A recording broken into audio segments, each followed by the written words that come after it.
Здравейте на всички! В това видео ще ви презентираме мултиадхезията като печатна технология.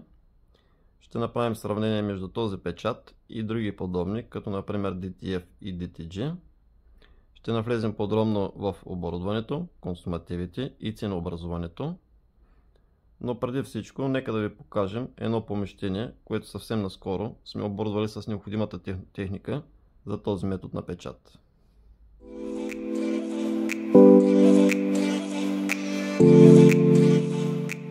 Здравейте отново! В това видео ще ви покажем помещение, което съвсем наскоро сме оборудвали за тази технология на печат. Сега ще ви разведем по отделните станции, за да видите самите машини и какво е необходимо за тази технология. Първата станция, естествено, това е компютъра. В случая не използваме съвсем семпъл компютър, няма никаква необходимост от към сериозен хардуер. Софтуера, с който боравим, е Affinity Designer. Тази програма е идеална не само за пускане на самите печати, но и за графичен дизайн. Следващата станция, естествено, това е принтера. В конкретния случай, ние сме оборудвали това място с Epson Workforce 7210. Цялата серия на Epson Workforce е оптимална за тази технология на печат. Този модел е малко по-стар, но той се справя прекрасно. Освен това, има предимството да работи с две тави, което за нас е допълнително улеснение, за което ще стане въпрос малко по-късно. След принтера, следващата станция е тази масичка. На нея ние подрем самите термотрансфери с адхезив.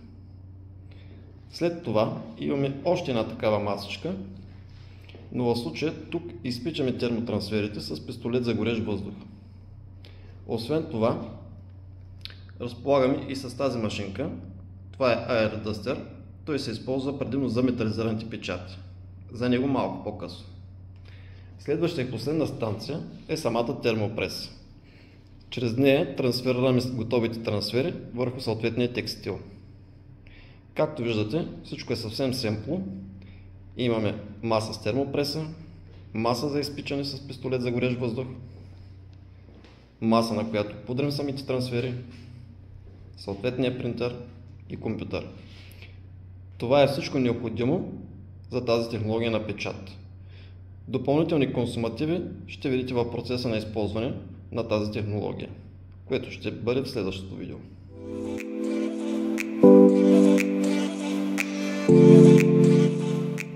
И така, след като видяхме помещението, което вече сме оборудвали, нека да влезем малко по-подробно в самата мултиадхезия. Какви възможности ви дава тя?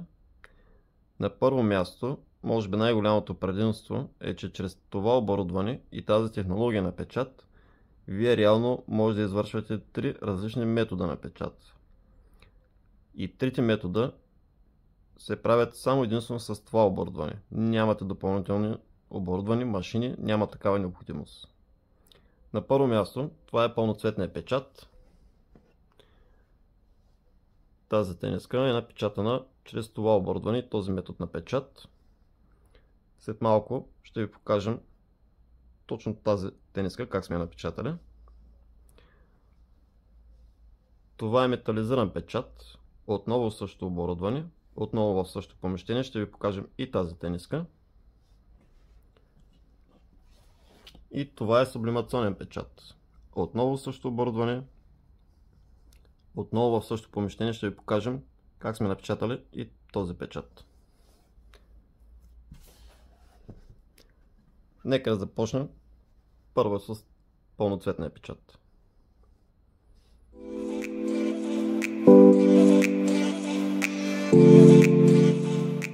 И така, сега ще направим една проба на тази технология на печат. Съответно отиваме се на файл Print. Това са от самата програма. Тук си избираме съответната настройка на драйвера, която ние предварително сме направили. И си пускаме печата. Сега принтерът ще започне да отпечатва. През това време може да кажем някои допълнителни неща. Тази тон колона, която е под него, е напълно умишлено сложена. Много е важно принтерът да не бъде върху маса, защото ще се клати. но не трябва да бъде на земята, защото ще се праши прекалено много. Оптималният вариант е да бъде поставен върху нещо масивно, за да няма клатене. Самото клатене е следствие на високата скорост на движение на главата на принтера. И ако е върху маса, това ще се отрази негативно върху качеството на самия печат.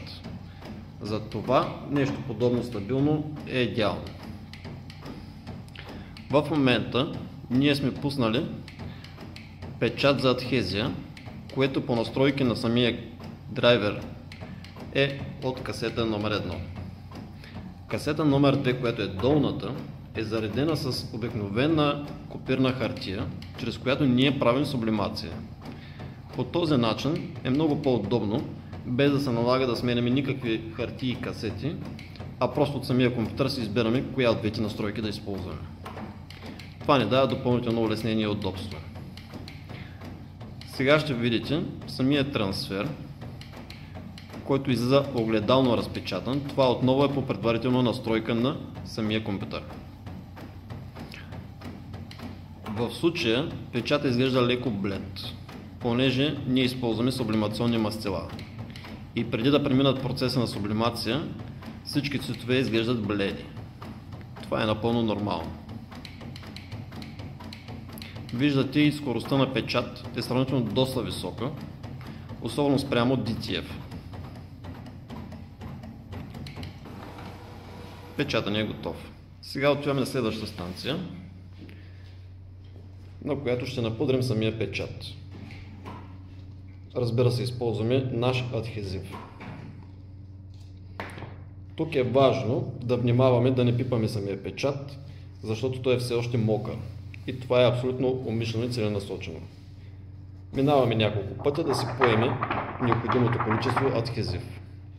От тук преминаваме на следващата станция, на която ще изпечем адхезива и едновременно с това ще сублимираме мастилото вътре в самия адхезив.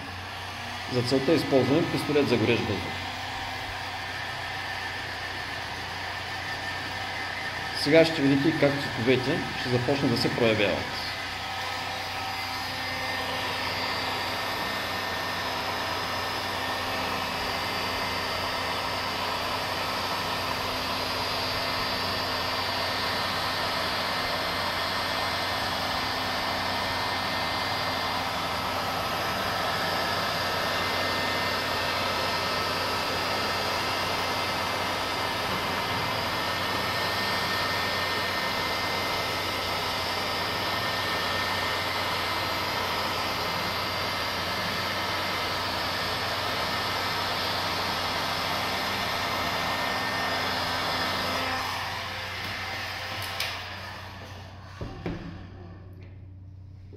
Може да видите, че сега вече цветовете са доста по-изпъкнали. Пудрата се е разтопила. Това е първичният процес на адхезия.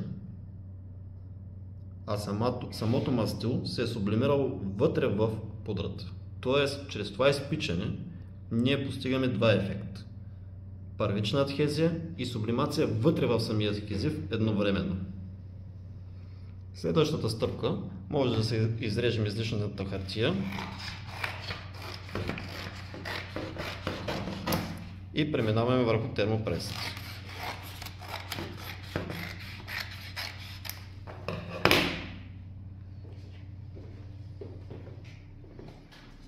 Ние сме се задали предварително необходимите градуси и време на самата термопрес. Това, което трябва да направим, първо да минем с четка самата тениска, за да оберем излишните власинки. След това ще я загладим. Само за няколко секунди. Това е напълно достатъчно.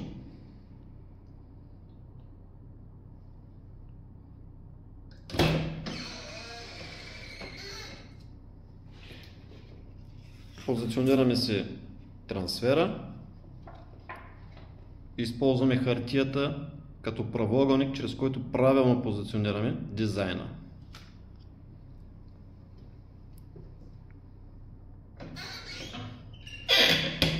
Времето, което използваме, е 35 секунди.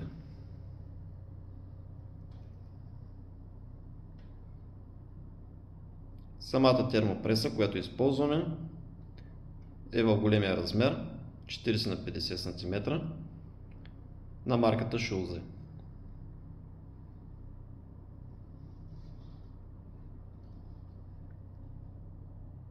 След като приключим с термопресата, е желателно трансфера да изстине.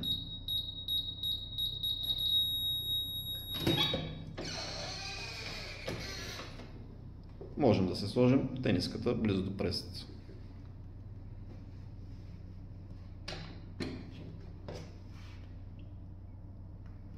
В зависимост от температурата в стаята, важно е просто трансфера да не бъде горещ.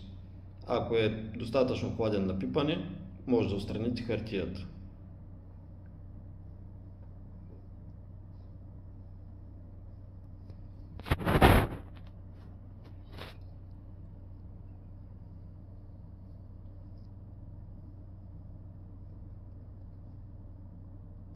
Мисля, че вече би трябвало да е достатъчно изстинал.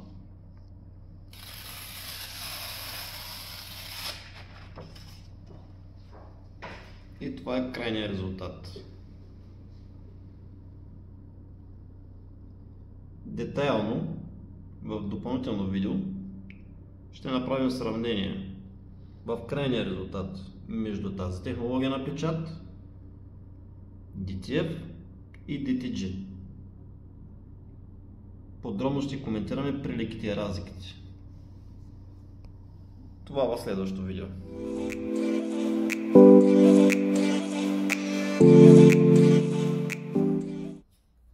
Нека да погледнем по-отблизо крайния резултат на този печат. Може да забележите, че цветовете имат доста високо ниво на яркост. Те са доста наситени. Основната причина за тази наситеност и яркост се дължи на сублимационните мастила. Сублимацията като процес винаги побеждава абсолютно всичко от гледна точка на цветовете. Дори най-скъпите мастила, примерно за DTG или DTF, не могат да победят в крайния резултат дори най-евтините сублимационни мастила. И тук всичко опира просто до технология. Сублимацията винаги дава тази наситеност и яркост. Освен това, може да видите, че крайният резултат е доста добре слят със самия текстил. И на допер също е доста добре. Не стои като, как да кажа, ваденка или като лепенка. До голяма степен е част от текстила. Но в тези подробности ще влезем, когато правим сравнение между DTG-то, DTF-а и адхезионния печат. Там ще коментираме по-подробно крайния резултат в пълноцветния печат. Сега нека да видим как ще се справим с метализирания печат.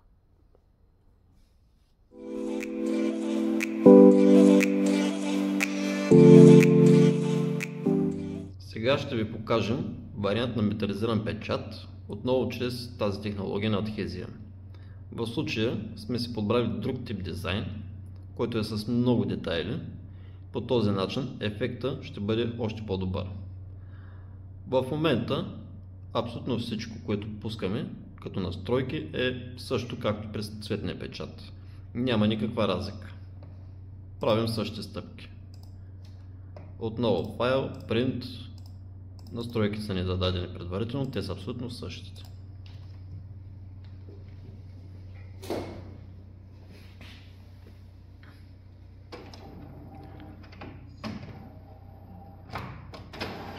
В конкретния случай ние сме задали абсолютно черен цвят върху целият дизайн, но цвета на дизайна няма никакво значение, когато ще метализирате. Може, примерно, в някаква ситуация да имате малко черно мастило, но пък да разполагате с повече маджента. Съответно, може да си разпечатате целият дизайн в маджента и отново да го метализирате. Дори да е пълноцветен дизайн, това отново няма никакво значение. При самия процес на метализиране, той ще бъде покрит изцяло с цвета на метализето, което използвате.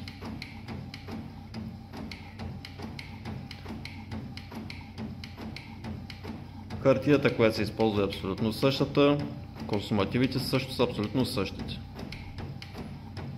Това е допълнително улеснение, защото не ни се налага да сменяме нищо. Нито мастило, нито адхезив, нито хартия, нито настройки, нито машини.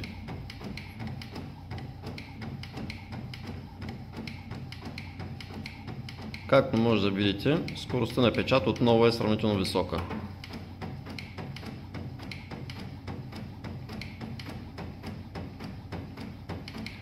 Този тип метализирани дизайни са един много голям плюс. Първо, защото няма как да бъде направено с стандартните методи на печат, като DTG, DTF, сублимацията е още по-невъзможно. И единственият начин да метализирате дизайн е чрез сито печат, както и чрез нашия метод на печат. Това придава съвсем друг краен вид на вашия продукт. Нашия дизайн е почти отпечатан, готов е. Отново минаваме на следващата стъпка и това е покриването на дизайна с адхезив. Големия лист, който виждате отдолу, го използваме, за да не разпилеем пудра навсякъде. Чрез него по-лесно я събираме и я връщаме обратно в кутийката. А разликата от другите цветни печати е, че в случая трябва да отстраним излишната пудра. И тук идва в сила дъстера.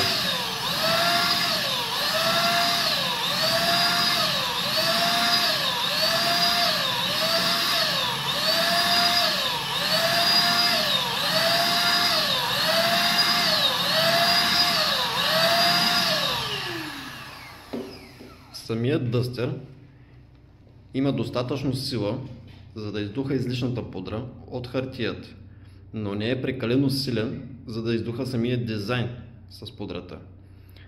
В този случай Air Duster върши страхотна работа, защото той има оптимална мощност, но и много подходяща струя.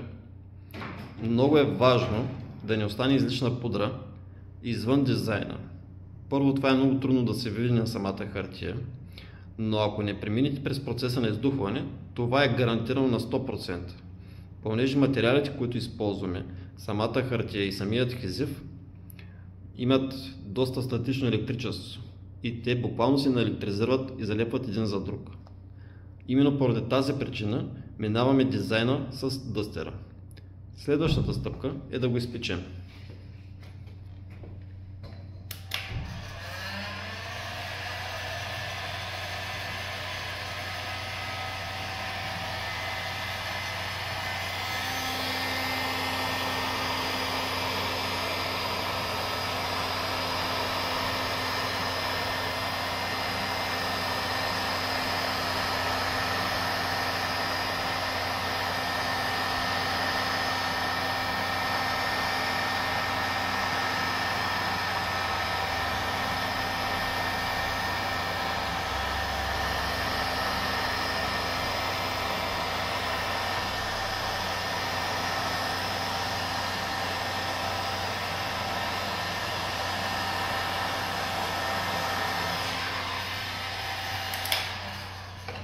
След като дизайнът е изпечен, си изрязваме излишната хартия.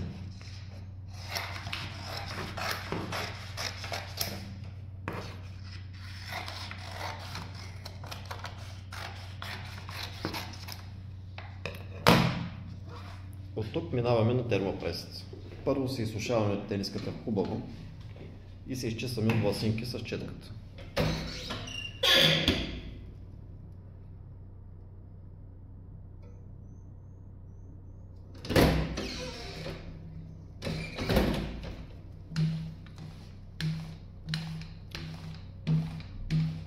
Ето и няколко метализета, но за тях след малко.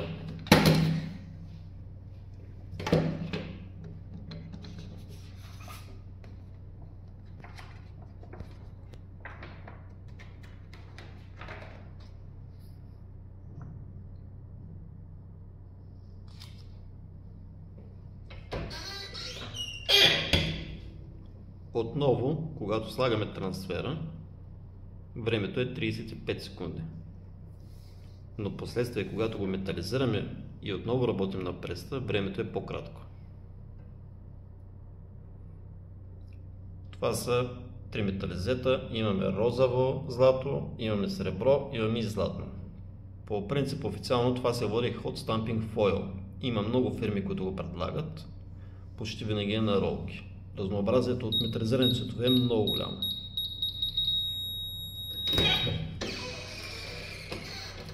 Сега отново изчакваме тениската ни да изтини. Оставяме някъде да поизтини за определено време, отново в зависимост от градусите в стаята. При по-хладно време става по-бързо, ако е по-топло става по-бавно. Когато сте в процес, в който правите голям брой тениски, примерно 5, 10, 15, 20 или повече, е хубаво да се организирате самите времена. Например, докато тази тениска изстива, вие може да си пуснете втория печат или дори по-рано. По този начин на всяка една станция времето се засича спрямо следващата станция. В случая, докато тази изстива, вие вече може да изпичате следващия дизайн. По този начин и не се губи време. Според мен дизайна би трябвало да е достатъчно изстинал.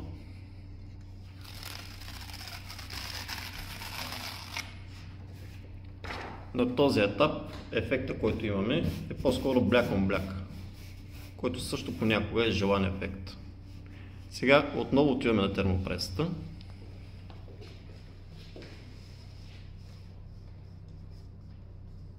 И правим нещо като вторична адхезия, но в случая нека да изберем примерно розово злато.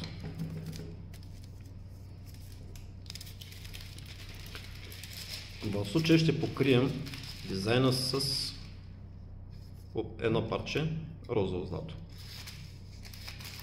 Важно е да си изрежем парче, което да покрие самата тениска. Не самата тениска, самия дизайн.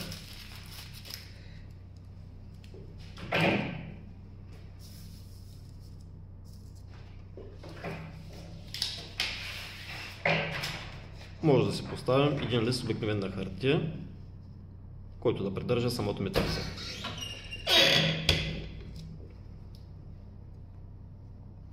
Този път времето е по-кратко, то е 15 секунди.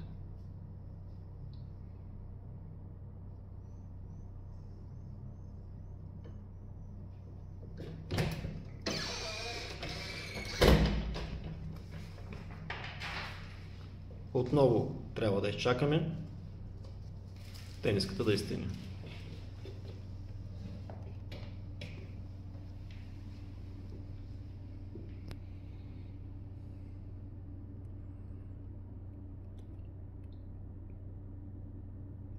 На практика по този начин адхезива се разтапя за трети път вече. Първият път е на пистолета, втория път е на пресата и сега трети път отново на пресата.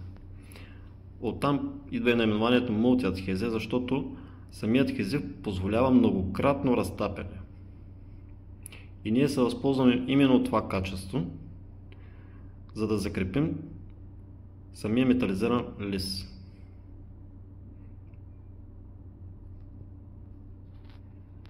Може да проверим в някой ъгъл. Ако дизайнът е истина достатъчно, той ще тръгне да се отделя свободно. В случая е.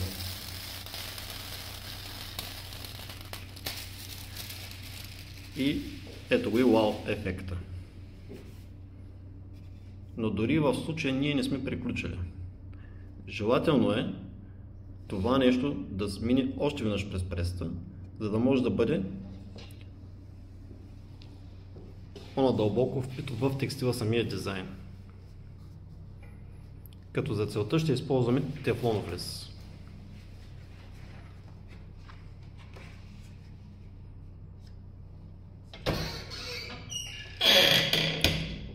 Отново за 15 секунди. По този начин дизайна не само ще се набие по-надълбоко в текстила, но и ще се матира.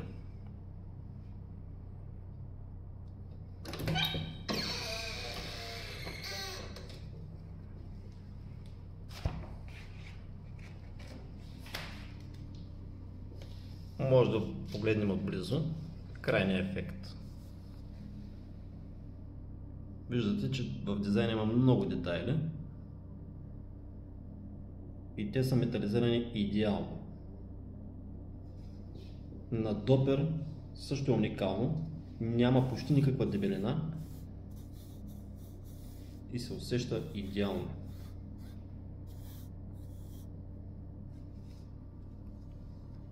Това е по метализетата.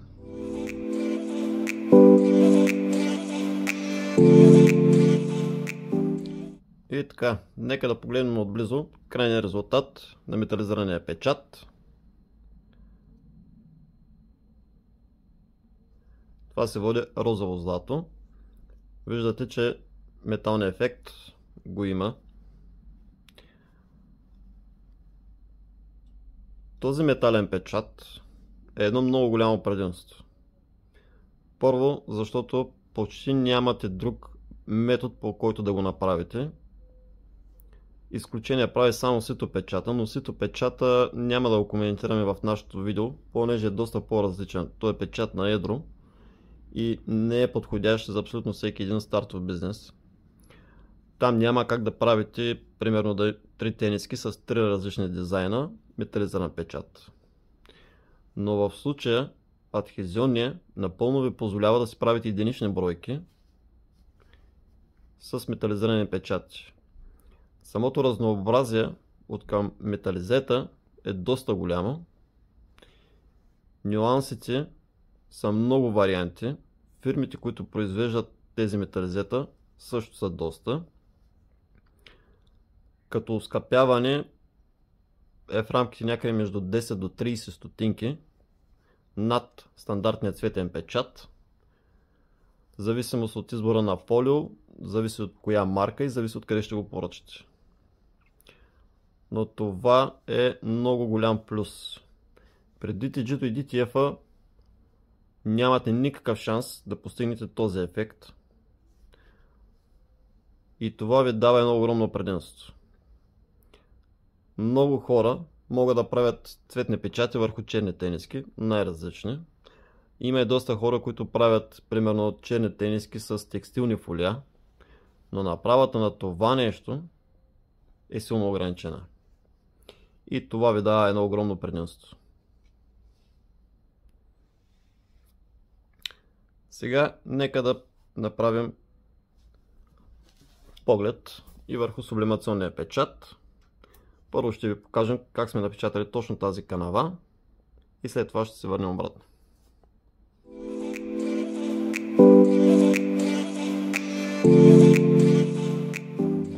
Сега ще да разпечатаме един дизайн, който сме се го подготвили за сублимация.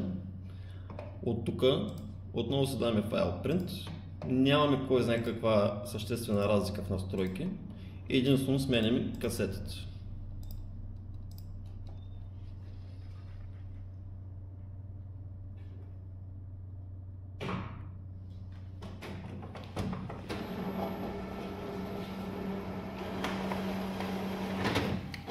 В този случай принтера се взима лист от касета номер 2.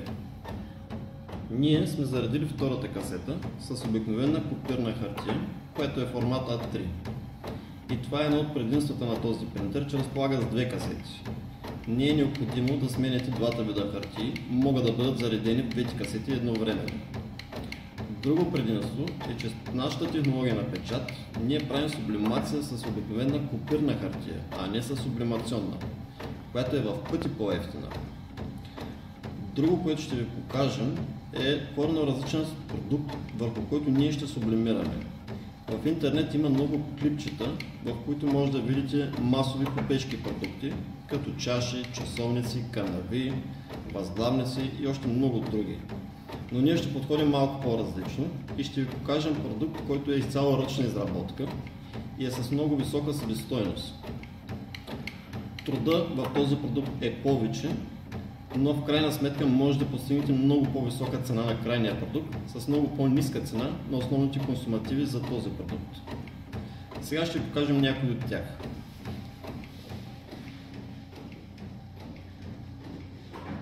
Това, което имаме в случая, е един плат. Този плат се води синтетичен сатен. Това е много масов продукт, изключително евтин и е уникален за сублимиране. На вас може да ви е познат използва се при различни мероприятия, като например сватби. Това е същия плат, който може да видите покрит върху столовите на сватбите. Изключително евтин, издръжлив материал и много добър за сублимиране. Друго, това е една канава или по-скоро заготовка за канава, която е изградена от няколко материала. Основата е направена от алуминиев композит, води се също така и дебонд. Дебонда или композита е изключително здрав, много лек и много тънък материал. Той е перфектен за основа на нашата канава. Това, което е облепено върху него, е нещо подобно на двойно залепящо тиксо, но е в големи цели листи.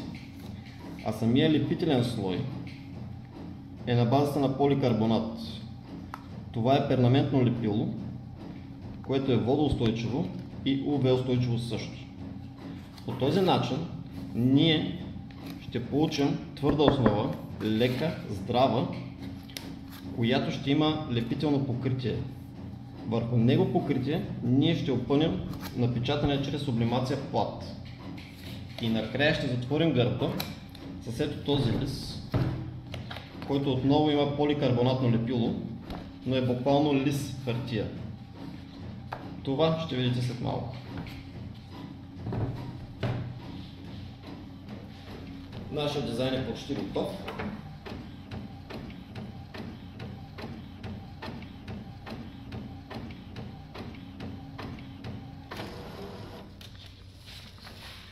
В този случай нямаме използване на пудра, пистолети и така нататък. Директно извършваме сублимация върху термопресът.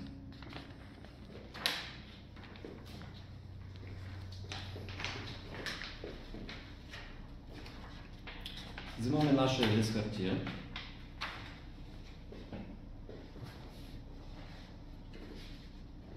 Слагаме се на пресата. Отдолу сме сложили допълнителен лист, понеже при самата сублимация мастилата се опитват да боядисат абсолютно всичко и се налага да изолираме както отдолу, така и отгоре целият трансфер. В случая отдолу имаме обикновена хартия, отново един лист, поставяме си дизайна, покриваме самия дизайн с платта. Може да се подходи и обратната. По същия начин слагаме си матовата част на плата отдолу.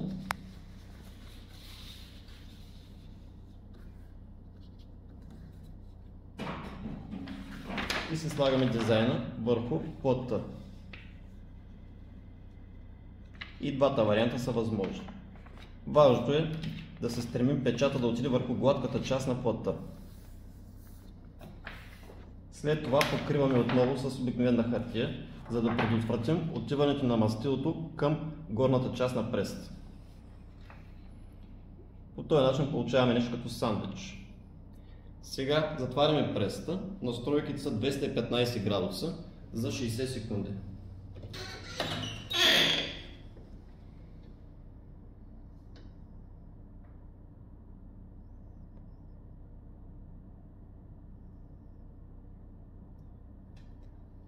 Чрез сублимацията могат да се печатат много и най-разнообразни продукти. Основно тя се използва за синтетика. Например, спортен текстил, без значение дали са тениски, може да са някакви клинови, дори и бански. Всичко това се печата на сублимация. Включително и доста продукти, които са тип подарък или някаква декорация. Както в случая ние ще правим канавата, въпреки че сме подходили с доста по-късен продукт.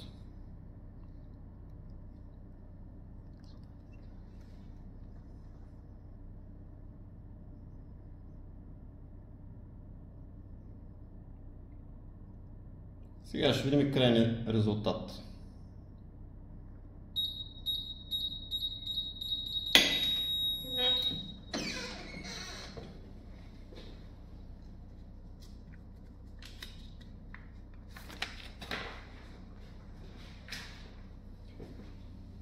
Както виждате, плътта се е сублимирала идеално. Като сега ще го опънем върху основата за канавата, която сме си направили предварително.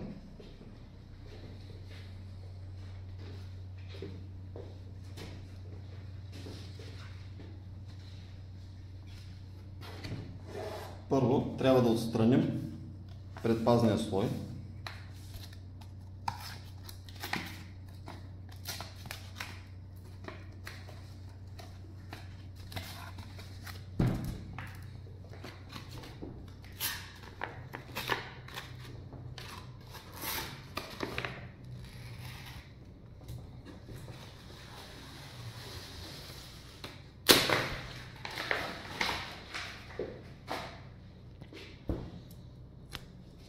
И получаваме полиакрилатното покритие, лепителния слой върху алуминиеви композит дебонд. Следващата стъпка трябва да се направи прецизно.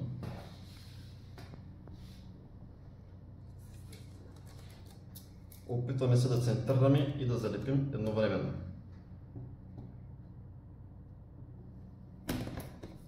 Както виждате, част от дизайна и част от плътта остават извън канавата. И това е напълно умишлено.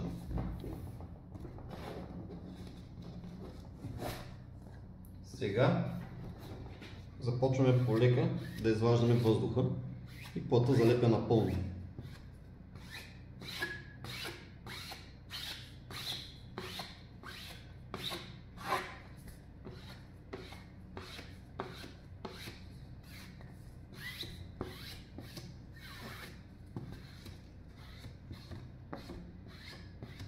След като сме извадили въздуха, плътта е напълно залепнал, довършваме гърба.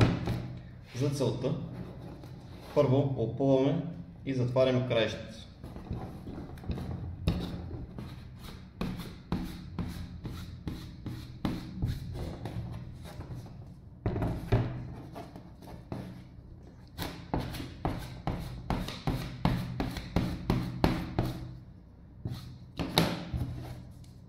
След това трябва леко да подрежем ъглите.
След като се подрежем ъглите,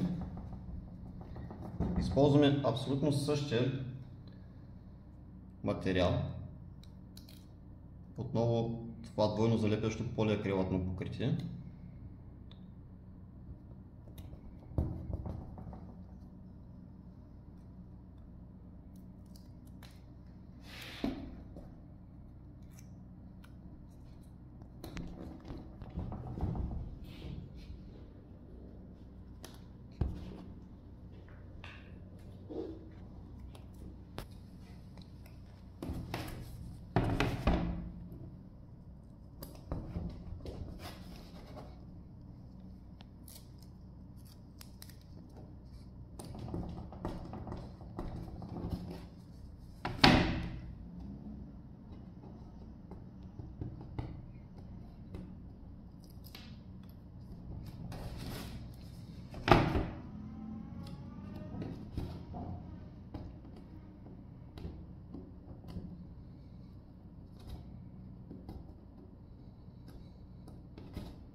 виждате, че работа е малко по-пипкава и иска малко повече концентрация и нерви.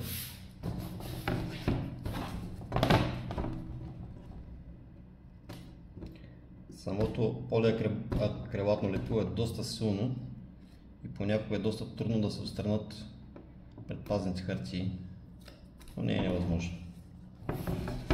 По този начин вече можем по-добре да затворим самите кишета.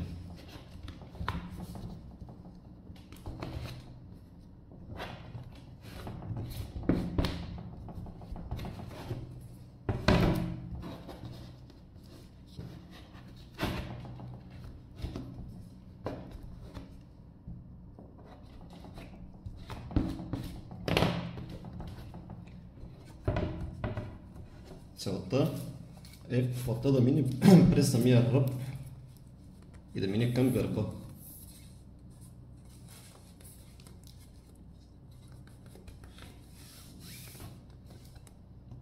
А самия гръб, за да не стои така нарязано, го затваряме чрез тази хартия, отново с полиакрилатно покритие.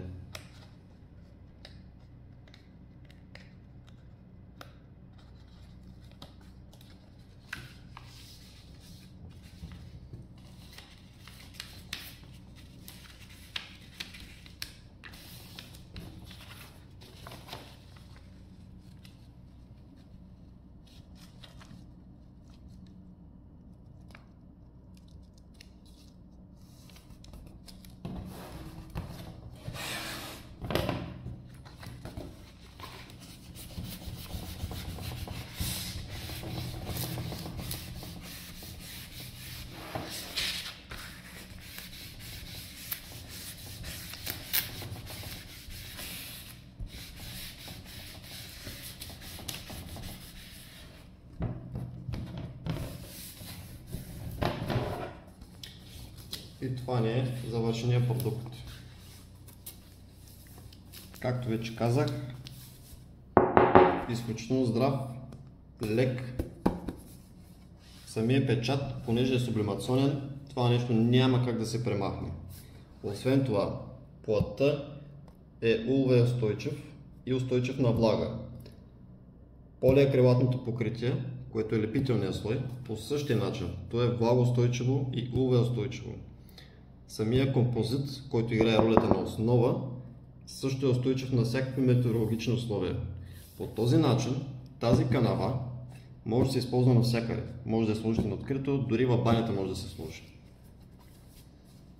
Това е по отношение на сублимацията. И сега нека да поговорим малко и за сублимацията. В това видео вие видяхте направата на един абсолютно къстъм продукт, но по никакъв начин не сте ограничени да правите точно това нещо. Дори напротив, разнообразието от към сублимационни продукти е наистина огромно. Но в интернет има много видеа, в които може да видите по-конкретно, примерно направа на чаша, на пъзел, на възглавница, на ключодържател. Дори в България вече е доста широко използван метод на печат. Има доста български сайтове, които предлагат огромно разнообразие продукти, които вие може да сублимирате. В световен мащаб това е един от най-използваните методи на печат, поради една основна причина. Вече при текстила масово сме заляти с синтетика, а именно синтетиката е печатана чрез сублимация. Почти всичко, което може да видите в собственото си ежедневие, от бански до пердета, е напечатано на сублимация. И в България също има доста хора и фирми, които правят именно това. Например, спортният текстил изцяло попада в гамата на сублимацията.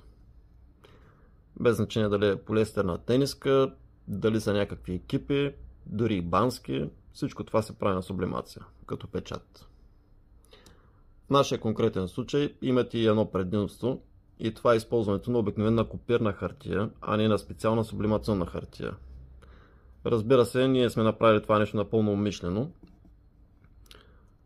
До голяма степен спестяването на сублимационната хартия е доста ефективно, понеже тя ви е основният по-скъп консуматив при сублимацията.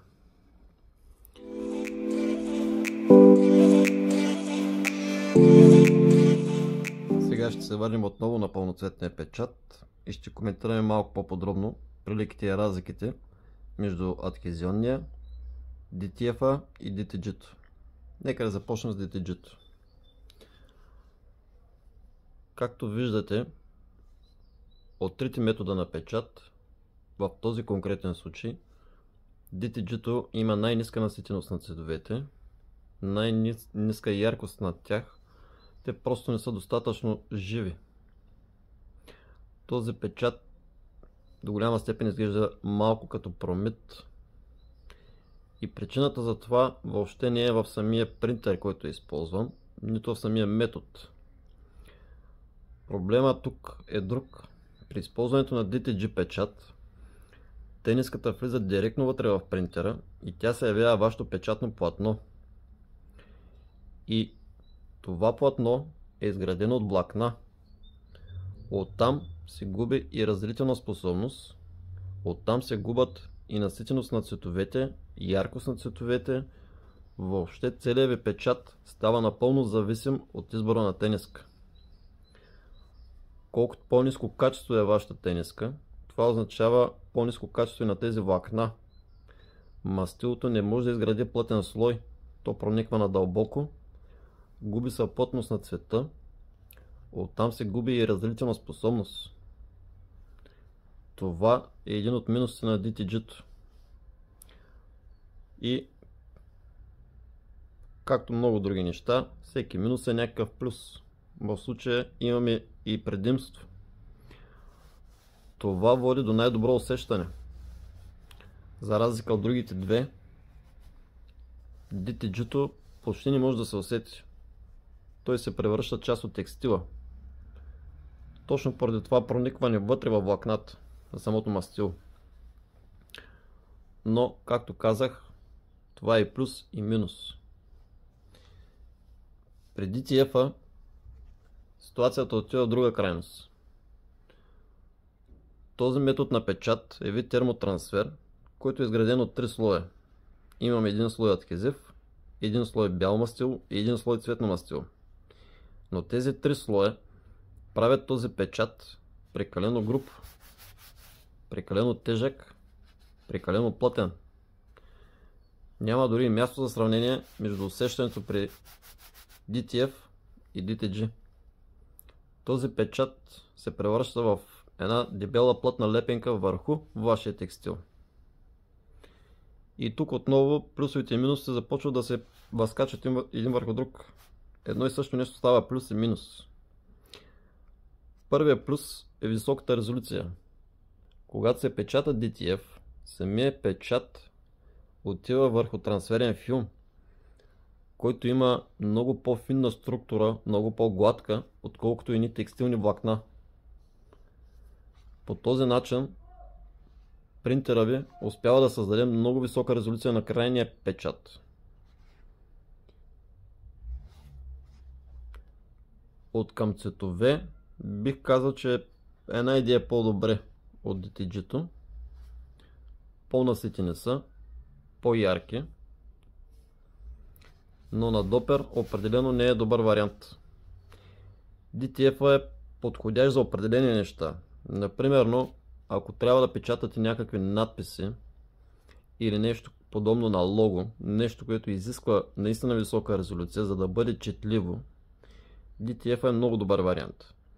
Но ако имате някакъв пълноцветен печат, някоя шарена голяма картинка, дизайн, който трябва да напечатате, DTF категорично не е вашия вариант. Печата става прекалено тежък, прекалено плътен, започва да се очертават граници, виждат се и се напипват. И това прави печата да изглежда като лепенка върху вашия текстил, което никога не е добър вариант.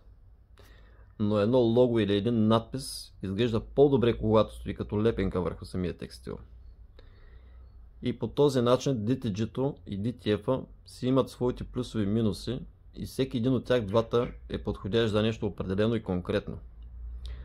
Но определено DTG-то не е подходящо за всичко, нито DTF е подходящ за всичко. Те са прекалено различни. Адхезионният печат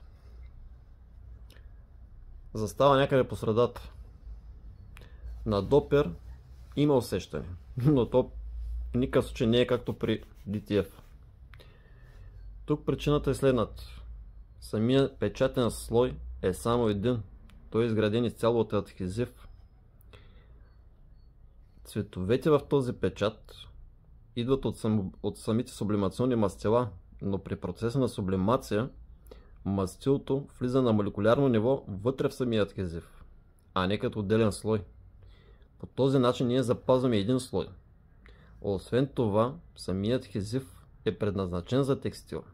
Това прави неговото проникване по-надълбоко и много по-добре се захваща за текстила. Но определено разликата между един слой и 3 слоя е очевидна както визуално, така и на допер. Друг голям плюс спрямо DTF-а е преливането към текстила. DTF-а очертава ясни граници. Не може да направи преливка от цвят към безцветност. Виждате, тези цветчета стоят като все са изрязани с ножица. Докато при адхезионния печат преливането е много по-плавно. То на практика е напълно възможно. От цвят към безцветност. И по този начин вашия дизайн се слива много добре със самия текстил. Освен това, там където имате някаква плътност, като надпис, няма никакъв проблем. Представя се по абсолютно същия начин, както DTF-а. С тая разлика, че е много по-добре на усещане. Но може би най-големият плюс на този метод на печат е в цветовете. Имаме много по-високо ниво на наситеност, те са много по-живи и по-ярки. И тук причината е съвсем простичка. Именно използването на сублимационни мастила. Ще го кажа по друг начин. Дори най-скъпото мастило за DTG и най-скъпото мастило за DTF нямат никакъв шанс да победат най-ефтиното мастило за сублимация. Пак казвам, от гледна точка на цветове. От към яркост и наситеност. И това е просто разлика в технологиите. За какво е подходящ този печат? Всъщност за всичко. Може да правите както дребни неща като лого или надписи, така и големи пълноцветни печати. Това няма никакъв проблем. Напълно подходящ и за двете. Разбира се, има си и недостатъци. Най-големият минус на този печат е липсата на бяло мастило. Какво означава това? Този пълноцветен печат не може да бъде направен върху примерно черна тениска или върху много тъмна тениска. Няма проблем да се прави върху бяла или ако е някакъв светъл цвят, може да е розова, може да е синя, зелена. Въпросът е цвета на тениската да не е прекалено тъмен или черен. За разлика от другите два метода на печат, които боравят и с бяло мастило. По този начин тези цветни печати могат да се правят и върху черен или тъмен текстил, за разлика от адхезионния печат. Но именно тук ние вкарваме нашия жокер, метализирания печат. Това е основният минус на адхезионния печат. Липсата на бяло мастило.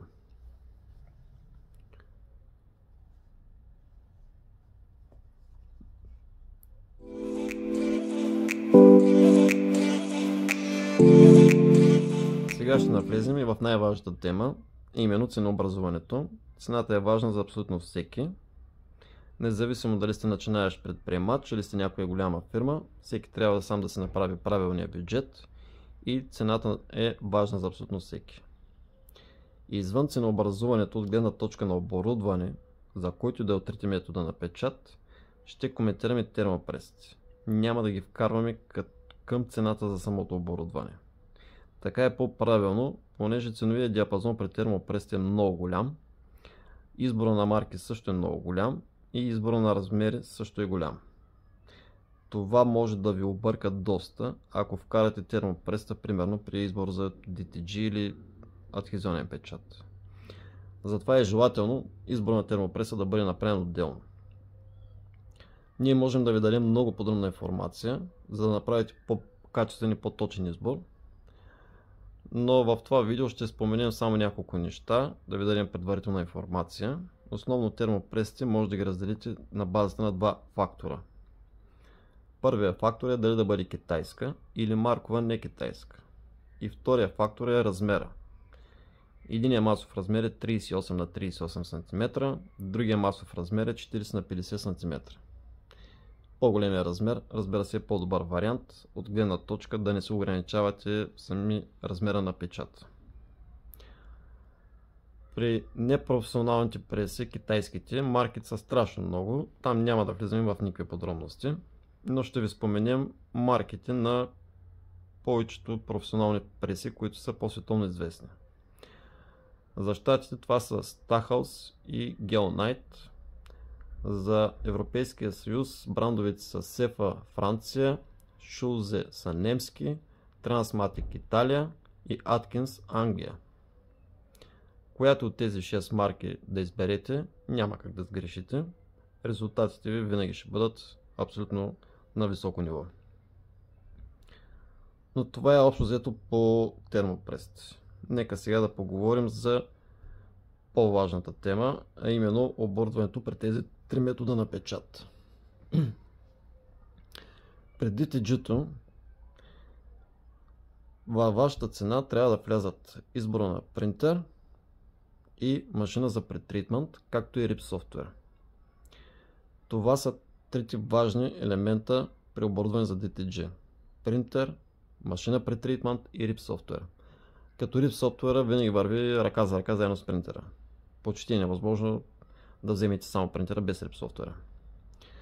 Цените започват някъде от порядъка на около 30 000 лева за едно подобно оборудване, говорят за чисто нови машини. Спокойно може да нафалите и над 50 000 лева, зависимо от избора на принтера. Преди DTF има два варианта, но ние единия вариант директно ще го изключим. Двата варианта са следните. Първо са индустриалните машини. Даже индустриални е силно казано, но да кажем малки индустриални машини. Това представлява принтер, към него има втора машина, в която самият трансфер се пудри, се изпича и се навива и всичко това върви на една ролка като на поточна линия. Този тип машини правят именно този печат. Но има и други машини, които представляват преработени принтери на Epson формата A3 или A3+, но те са крайно неподходящи. Поради проста причина, че мастилно строен принтер на Epson в размера A3 или A3+, разполага с печатаща глава, която е крайно несъвместима с този тип мастила и този метод на печат. Има доста хора, включително и от Китай, заляха целия свят с подобен тип машини, но това са много проблемни машини. Тях въобще няма да ги коментираме. Затова директно коментираме тези малки индустриални машини, които се използват за DTF печат. Там ценовия диапазон почват някъде от 12 000 и спокойно могат да надвишат над 20 000 лева. Пропуснах да кажа, че тук влиза и RIP софтуер също, задължително. Тоест, пак ще обобща, преди DTG-то имате 30 до към 50 000 лева, преди DTF имате 12 до към 20 няколко хиляди лева. При адхезионния печат, машините, които са необходими, са следните. Първо имате принтера, след него имате дъстера, имате пистолет за горещ въздух, също така в комплект даваме допълнително масички. Към принтера имате и патрони, които служат за зареждане с мастило. Отделно при абсолютно всеки един от трите варианта, разбира се, получават и стартов комплект с консумативи. Цената при мултиадхезията, която можем ние да ви предоставим, е 4300 лева. Пак казвам, 30 до 50, 12 до към 25, 4300. Това са стартовите пакети. Като сме решили първите трима човека, които се свържат с нас и пожелаят да им осигурим това оборудване, да направим отстъпка в рамките на 500 лева. Това е за първите трима човека. Сега, какво точно ние ви предлагаме за тази цена? В рамките на тази цена получавате първо принтер, на който ние сме извършили необходимата хардуерна промяна. За да може този принтер да сработи за този метод на печат, разбира се, ние извършваме такава. Самата хардуерна промяна по него е нещо, което става наша тайна. Освен това, на принтера ние сменяме и фърмуера. Отново е част от необходимостта към тази промяна.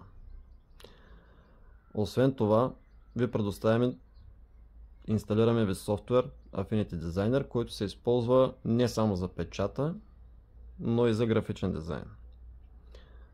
Инсталираме ви необходимия ICC профил на съответния компютър, с който ще боравите.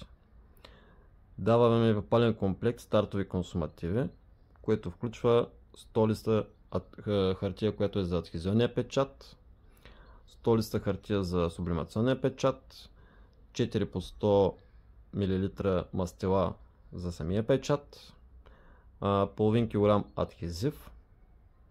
Имате две масички, както видяхте във видеото. Имате и пистолет за горещ въздух, както и Air Duster. Това включва този стартов пакет. Освен това, към тази цена ние идваме на място, инсталираме всичко и правим обучение на вас или на вашия персонал. Самото обучение трае някъде около 4 часа. Не е нищо сложно. Дори, пак казвам, и деца могат да се справят с този печат. Разбира се, и оставяме постоянно на линия, ако вие имате някакви проблеми в бъдеще. Тоест, поддръжката в бъдеще време минава цяло през нас. И ние сме постоянно на лице. Ако имате някакъв проблем, на линия сме, няма проблем. Друго като цена, което може да се изкоментира, е последващо закупуване на самите консумативи. Отново, тези консумативи може да закупите само единствено при нас. Мастилата са на цена за 100 мл 23 до 25, казвам ориентировъчна цена към днешна дата. Адхезива е между 50 и 55 лева за половин килограм. Това е отново към днескашна дата. И хартията, която се използва, е 60 до 65 стотинки за лист. Всички цени са с ДДС. Абсолютно всички. Дали може от някъде другаде да се здобиете с подобно оборудване и консумативи? Отговорът е не. Няма откъде. Можете ли сами да се закупите принтер, сами да се го преработите? Принтер може да се купите, няма как да се го преработите. Информация няма откъде да откриете, казвам го предварително.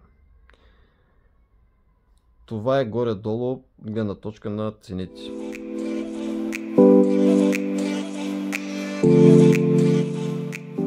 Да кажем и няколко думи относно консумативите при тези три метода на печат. Колко ви струва на вас всеки един от тези три печата от гледна точка на цена на мастило и на други консумативи. Ще започнем с DTG-то. Това е най-скъпия метод на печат от тази гледна точка на консумативите. При него, винаги, когато използвате самия RIP софтуер, което е напълно задължително, в самия софтуер вие можете да видите колко пари ще ви коства на вас мастилото за конкретен печат. Самия софтуер прави това изчисление на базата на няколко параметъра. Това е размера на вашия дизайн, дали ще използвате бяло мастило в самия печат в конкретния случай и какво ниво на качество на печат ще зададете през самия RIP софтуер. На тази база той предварително ви изчислява и ви показва всеки един дизайн колко пари ще ви струва на вас. Вътре в самия RIP софтуер предварително се задават цената на мастилото в милилитри. И на тази база принтер успява да изчисли какво количество и от кое мастило ще използва. Но диапазона на тези цени преди DTG-то е доста голям. Например, в едната крайност, много ефтин печат, може да дойде дизайн, който е цветен, като този. Намаляте умишлено качеството и примахвате бялото мастило като опция за печат. По този начин печата може да ви седне в рамките на около 2-3 лева. Но ако отидете в другата крайност, да добавите използване на бяло мастило, да увеличите качеството на печат на максимум, тази цена може да скочи буквално 6-7 пъти, понякога дори повече.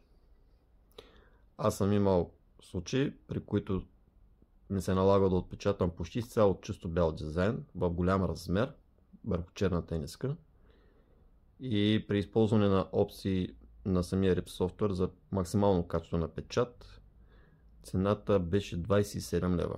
И това, пак казвам, това е разход за вас. По този начин DTG-то се превръща в възможно най-скъпия метод на печат. Там са най-скъпите машини и най-скъпите консумативи. При DTF-а ситуацията е малко по-различна. Първо, самите консумативи са доста по-различни, отколкото и при DTG-то. Тук мастилата са на по-ниска цена, но тя не е екстремно ниска. Просто е по-ниска от DTG-то. Но тук имате други консумативи. Това включва на първо място самия филм, върху който се печата DTF-а, понеже това е вид термотрансферен печат, той не е директен. И съответно имате DTA филм, имате и трансферна пудра, което отново е вид адхезив. Тези два компонента допълнително скъпяват цената. Ценообразуването на консумативите при DTF е също доста динамично. Много зависи в какви количества ги купувате. Както вече споменах, тук са по-скоро индустриални машини, макар и малки индустриални машини. И хората, които ги използват, предпочитат да закупуват, например, на DTA филм на ролки, които са в много големи размери. Това успява да свали цената до някаква степен. Но ако трябва да коментираме някаква средна цена, по-масова, бих казал, че един стандартен размер на дизайн би трябвало да ви излезе в рамките на между 2,50 до към 4 лева, като разход за консумативи. Пропуснах да кажа, че при DTF има още един консуматив. Това е така наречения претритмент. Това е една течност, с която предварително се обработва самия памук, преди да се печата. При тези два печата обаче има още едно нещо, което пряко засяга консумативите. И това е поддръжката на печатащата глава на принтера. Тази поддръжка изисква, дори в ситуации, в които вие нямате поръчки, не печатате нищо, трябва да извършвате почистване на тази глава. В повечето машини има и автоматични такива системи за почистване. Буквално тази система прекарва мастило през главата и го изхвърля наистина в кош. Това е необходимо, за да не се запушат печатащите глави. Просто този тип мастила и преди DTG-то и преди DTF-а, това са много тежки мастила. Бялото мастило е с високо съдържание на титаниев диоксид, основната съставка, която запушва печатащите глави. Но без тази съставка няма как да се произведе въобще бялото мастило. И самата поддръжка на тези машини оскъпява разходите по техните консумативи, дори да не извършвате никакъв печат. За съжаление, това е абсолютно неизбежно. Преди години, даже при DTG-то, ситуацията беше още по-фрапираща, защото част от тези системи за самопочистване нямаше как да се изключат. Принтера се налага да работи постоянно, налага се абсолютно ежедневно тази циркулация на бяло мастило, преминаване през главата и така нататък. Тези неща трябваше просто да се случват. В противен случай рискувате да запушите главата. През годините съм коментирал тази ситуация с много хора, които са разполагали с DTG принтери и сме стигнали до заключението, че при повечето от тях средно на ден се губят някъде в рамките на 20 до 30 лева само от мастило, което отива в кофата. И това е само за поддръжката. При мултиадхезията ситуацията е коренно различна. Първо, основните консумативи, мастилото, хартията и пудрата самия адхезив, са доста по-евтини. Тук цената на мастило е 24-5 лева за 100 мл. Но по-интересна е цената, която се получава в един печат като разход. Основният разход е хартият. Един лист, който е с размери 329 на 500 мм, който е малко по-голям от А3+. Самия лист излиза на цена около 65 стотинки. С един такъв лист вие може да направите един огромен дизайн, но в повечето случаи се правят два стандартни дизайна като размер. Към тази цена от 65 стотинки имате разход на мастило и на пудра, самият адхезив. Двете взети заедно образуват общ разход от порядъка на 15-20 стотинки. И това е за да използвате целия лист. По този начин крайната цена, която се образува за един такъв дизайн, ако е в максималния размер, който е над А3+, е под 1 лев. Но в повечето случаи в същия този разход вие събирате два дизайна и по този начин един дизайн ви излиза под 50 стотинки. Ако правите метализиран дизайн, има надценка, която се образува само единствено от самото метално фолио, така наречения hot stamping foil, и тази надценка в зависимост от избора ви на марка на фолио, съответния производител и в зависимост от това откъде го закупувате, надценката излиза в рамките между 10 до 20 стотинки над основния печат. Съответно, за да може да го метализирате. При сублимационния печат цената е безумно ниска. Тя е по-ниска дори от стандартна сублимация, понеже ние използваме стандартна копирна хартия, а не сублимационна хартия. Мастилата са на много достъпна цена и тяхната консумация е много ниска. И един печат като този излиза в рамките на под 30 стотинки като разход за мастило и хартия.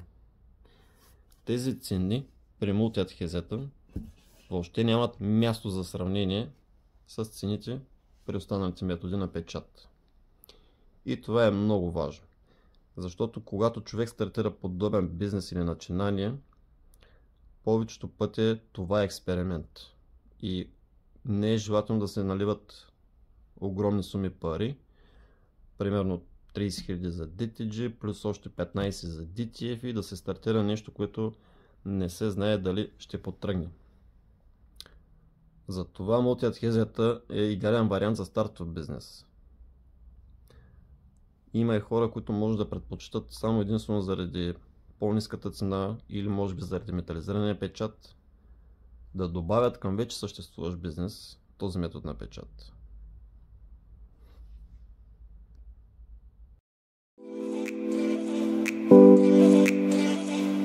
Издръжливост. Тази тема е доста спекулативна. В интернет съм попадал на всякакви гръмки заглавия, че конкретен печат може да издържи на 50 пранета, на 100 пранета, на 200 пранета. За съжаление, тази тема се използва дори като реклама в много от сайтовете, където се продава оборудване за без значение DTG, DTF или консумативи се продават. Никога не бива да се подавате на такава реклама и на такава спекулация. Самата издръжливост на тези печати зависи от прекалено много фактори. И избора ви на метод на печат или на конкретна машина, принтер или консуматив, въз основа на издръжливост на пране, такъв избор никога не бива да правите. При DTG-то има два основни фактора, които оказват влияние на тази издръжливост. На първо място, това е избора на текстил. Нискокачествен текстил означава загуба на влакна при пране. Колкото по-ниско е това качество, толкова по-бързо ще ви падне печат. Не заради това, че пада мастилото, а просто падат влакната от текстила, заедно с мастилото. При DTF-а е малко по-различно. Тук захвата е много по-плътен. Имате плътна зона, основно изградена от адхезив. И именно в тази зона, без значение дали влакната са нискокачествени или висококачествени, те стоят оплътнени. Няма как да падне лесно от пране. Но преди TG-то има друга ситуация. Мастилото не е пряко захванато към текстила. То е върху адхезивния слой. Тоест, тук имате двойно захващане. Текстил към адхезив и мастило върху адхезив. Ако попаднете на нискокачествени мастила или на адхезив, който е подходящ за текстила, но не и за мастилата, разбира се, че тогава ще започнете да губите цвят. При адхезионния печат това важи със същата сила. Подходящ адхезив, подходящи мастила, добър захват към самия текстил, качествен текстил и имате висока издръжливост. Това са основните фактори. Ако кажем, че това държи 50 пранета, това 30, това 100 или някакви подобни цифри, би било чиста спекулация. Единственият шанс да си гарантирате добра издръжливост е да направите сами тестове. Дори ние в момента да перим, да ви показваме някакви експерименти с подобни заключения, би било пълен абсурд. Това просто е грешка. Много по-правилно е, примерно ако ползвате този метод на печат, да си закупите определена марка тениски, да знаете, че разполагате всеки път с един и същи текстил, правите съответните трансфери, съответните печати и си правите проби.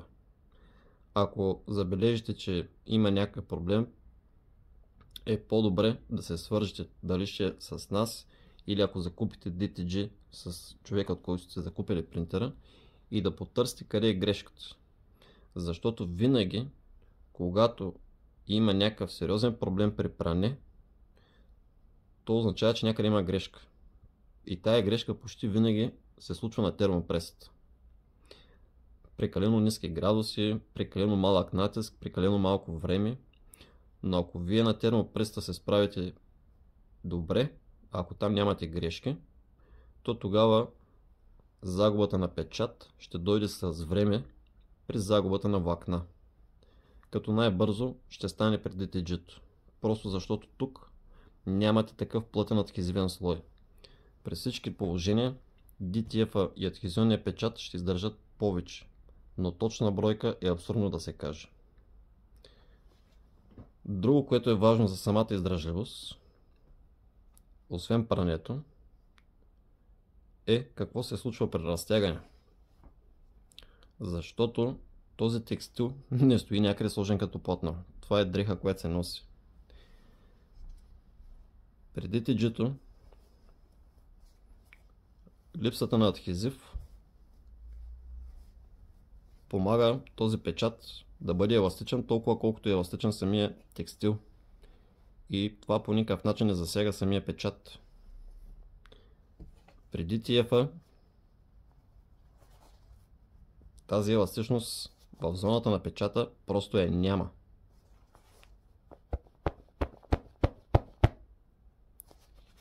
Прекалено е плътен този печат. И това може да доведе до проблем. Може да чуете, че започва да пръщи, да пука.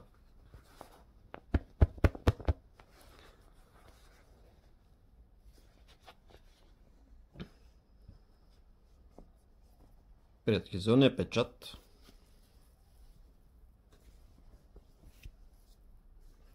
може да видите, че еластичността на нашия адхезив, който използваме, е перфектна.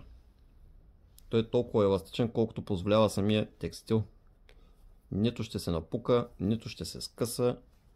И това е дори метализирания печат.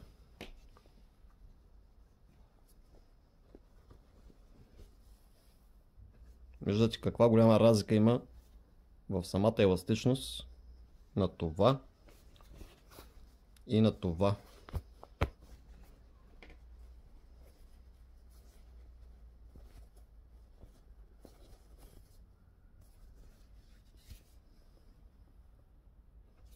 Няма никакъв шанс това нещо да се скъса, да се пукне или да стане някакъв подобен фал. Дори в екстремни условия. Тук роля играе самият хезив. При нас слоя е много по-тънък и самият хезив е много еластичен. Докато тук стои като парче хартия.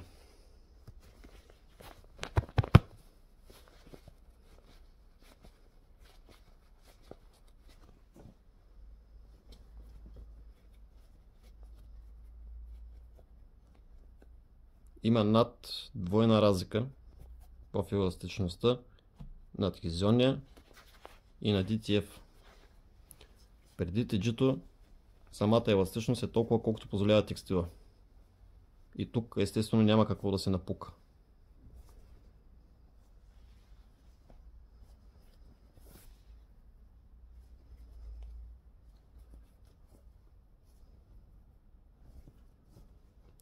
Това е по самата издържливост.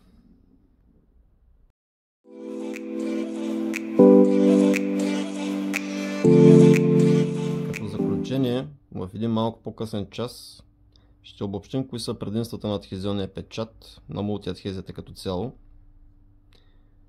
На първо място това е преди всичко цената. Както вече казах, 4300 лева ви е пълния пакет без термопрест. Тази цена DTF, DTG нямат никакъв шанс да я достигнат или да я преборят. Единствената алтернатива близка до тази цена е стандартната сублимация, но тя вече присъства изцяло тук. Цената наистина е много важна. Познавам страшно много хора, които през годините са имали желание да влязат в този бизнес, да се вземат с подобен проект. Имали са идеи, имали са и сравнително добри възможности. Но подобен бюджет е наистина стряскаш. Особено преди DTG-то, преди години, когато нямаше дори и DTF. Това възпира над 95% от хората. С мултиадхезията, печата на текстил, сублимацията, декорацията на подаръчни артикули или друг тип артикули, това вече е напълно възможно. Друго, което е голямо предимство, освен цената на самото оборудване, е и цената на консумативите. Изключително важен фактор. Дори да може да си позволите DTG, ако в един момент почвате да печатате и осъзнавате, че цената, на която трябва да продавате вашите продукти, става прекалено висока, вие вече не сте конкурентни. А нямате друг избор. Няма смисъл да печатате на загуба. При мултиадхезията нещата са в другата крайност. Тук може да си позволите много добри оферти на вашите крайни продукти. От към консумативи, от към цена, печата ви при всички положения пада под 1 лев. В повечето случаи се движи в рамките на около половин лев, 50 стотинки. При сублимацията отивате на 30 стотинки, което е абсолютно непобедима цена от гледна точка на консумативите и разходите за печат. Освен това, всеки един от тези три метода на печат, оборудването за целия процес, мултиадхезията, може да се ползва в домашни условия. Вече имаме няколко човека, които сме оборудвали в домашни условия. Това не е никакъв проблем. Трябва да ви няколко квадратни метра в дома и почвате да се ги работите нещата. Преди DTG-то и преди DTF-а това е невъзможно. До голяма степен тези принтери дори няма как да минат през нормална врата. Освен това, те са капризни от към помещения, особено DTG. Трябва да имате постоянна поддръжка на влага, трябва да имате обезпрашаване на помещението, трябва да имате ежедневна поддръжка на самите машини, неща, които въобще отсъстват при адхезионния печат. И имате да правите 5 тениски или 20, пускате си машините, правите си ги, си гасите всичко. Край. Друго предимство. Скоростта на печат. В повечето случаи ние работим с засичане на самите станции. Давам ви пример. Зареждаме се 20 дизайна на Affinity Designer и ги пускаме да излизат един след друг на принтера. Отпечатва се първия дизайн, първия лист. Времето е около 1 минута, средно. Взимаме се листа, пудрим и изпичаме. Това е също около една минута. По този начин, докато ние напудрим и изпечем първия дизайн, втория вече е излязъл сам от принтера. Взимаме по същия начин, пудрим, печем, вече е излязъл третия. По този начин 20 трансфера си ги правим предварително. Оттам нататък отиваме на термопрес. Отново имаме засичане на станциите. Започваме да се слагаме трансфер върху първата тениска, съответно оттам на закачалка и я слагаме да изстива. Но докато тя изстива, ние почваме втората. Прехвърляме трансфера с термопреса и на закачалка. Трета, четвърта, пета и така, докато стигнем до последната тениска, първата вече е изстинала. Ние можем да я довършим. Едновременно правим трансфери на преста, едновременно тениските изстиват. И реално вие имате две позиции. Едната е пудрени и печени, другата е на термопрест. И това улеснява много нещата, ускорява процеса. Въпрос на добра организация е да правите много бройки за кратко време. Докато при DTG и DTF нещата не стоят така. Например, при DTG вие първо трябва да направите преработка на самия текстил с претритмент. Дали това ще го направите чрез машина или ще го направите на ръка, не е много по-различно като време. После тениската отива на термопрес, защото тя е цялата мокра от самия претритмент. Трябва да изсъхне. Оттам тениската вече отива в принтера. Оттам почва печат, който не е много бърз. DTG-то има по-голямо забавяне в целия процес. При DTF-а, за да ви излезе сравнително по-ниска цена от DTG-то, трябва да боравите с индустриалните машини. Това означава, че вие печатате на ролка. Няма как тая ролка да мине през всичките допълнителни машини. Машината за пудрене, машината за изпичане, обратно навиване на ролката. Тоест, вие трябва да пуснете определено количество трансфери. Там нещата върват на линейен метър. Докато тук може да си пуснете един лист. На един лист може да съберете два дизайна. Няма проблем. Предимствата са доста. Консумативите са напълно достъпни. Винаги може да се свържете с нас и да се закупите колкото ви е необходимо. Цените от гледна точка на печат също са много по-ниски при този метод. Както вече споменах, DTG-то трудно ще паднете под 2,50 в най-добрия случай, но спокойно може да отидете и на 25 лева за един печат. При DTF-а разхода ви за печат се движи средно около 3-3,50. При адхезионния печат вие винаги сте под 1 лев. Печат с такъв размер ви излиза половин лист, което е 50 стотинки. Този печат също е половин лист. Отново е 50 стотинки плюс още 10 за самото метализе. Този сублимационен печат ви излиза в рамките на около 30 стотинки. Това са цени, които са абсолютно невъзможни за DTG и DTF. Дори за стандартната сублимация. И това са общо взето предимствата. Удобството е, пак казвам, може да се печатате от всяко място. Дали ще е гараж, дали ще е във вас, дали ще е в офис, няма никакво значение. Нямате изискване от към помещение, нямате изискване от към поддръжка на самото помещение, като климатизация, определено ниво на влажност, ежедневно почистване. Нямате изискване от към работа с RIP софтуер, няма смисъл да бъдете обучавани на такъв RIP софтуер, просто такъв не се използва, няма нужда да закупувате също.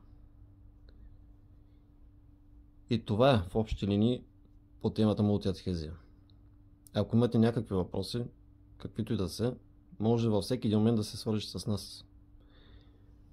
И отново ще кажа, първите трима, които желаят да се оборудват за тази технология, ще получат отстъпка в рамките на 500 лева. По този начин цената от 4300 става 3700. Това е за сега от нас. Надяваме се да сме били максимално полезни.